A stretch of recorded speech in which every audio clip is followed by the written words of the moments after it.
Winter love में वुश्क मरी से जब वापस आएगी तो हयात के ख्यालों में खोई रहेगी। वहीं पर वुश्क जब मीरब से बात करेगी तो मीरब के सामने वुश्क के मुंह से हयात का नाम निकल जाएगा।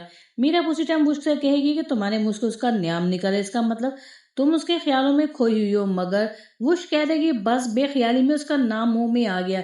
लेकिन मीरब कहेगी बेख्याली में नहीं वुश्क, तुम उसका सोच रही थी, इसका मतलब है तुम्हें उससे मोहब्बत है जिसकी वजह से तुम्हारे मुंह से उसका नाम निकल आया। वुश्क को इस बात का अच्छे तरीके से अंदाजा है कि वो किस तरह से हयात को मिस कर रही है। मगर वुश्क ये भी जानती है कि अब उसके आने वाले दिनों में शादी की बारात और मेहंदी की रस्मात स्टार्ट होने वाली है, क्योंकि वुश्क के मरी जाने के बाद सारे कार्ड शादी के डिस्ट्रीब्यूट हो चुके हैं। इसलिए अब वुश्क परेशान है, वो किसी तरह का फैसला कर नहीं पा रही। उसके लिए तो ये मसला बना हुआ है कि अपनी भाभी मिसल को क्या हकीकत बताए, क्या ये बताए कि वो वुश्क से पसंद कर बैठी है।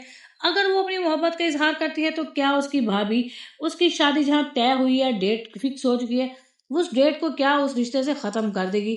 अब वुश्क और उसकी भाभी के दरमियान में ये फैसला करना बहुत ही ज़्यादा मुश्किल हो जाएगा। लेकिन वुश्क जो अब हयात को बहुत पसंद करती है, इसलिए वो इस बात का जिक्र अगर अपनी भाभी मिसल के साथ ना कर पाई तो मीरब वो सारा हकीकत मिसल के सामने रख देगी और वो बता देगी अपने भाई और भाभी को कि वो उसकी जिंदगी में ऑलरेडी पहले से हयात है, जहां पर आप उसकी शादी करें उससे पहले वो लड़का उसकी जिंदगी में आया था और वो उसको चाहने लगी है।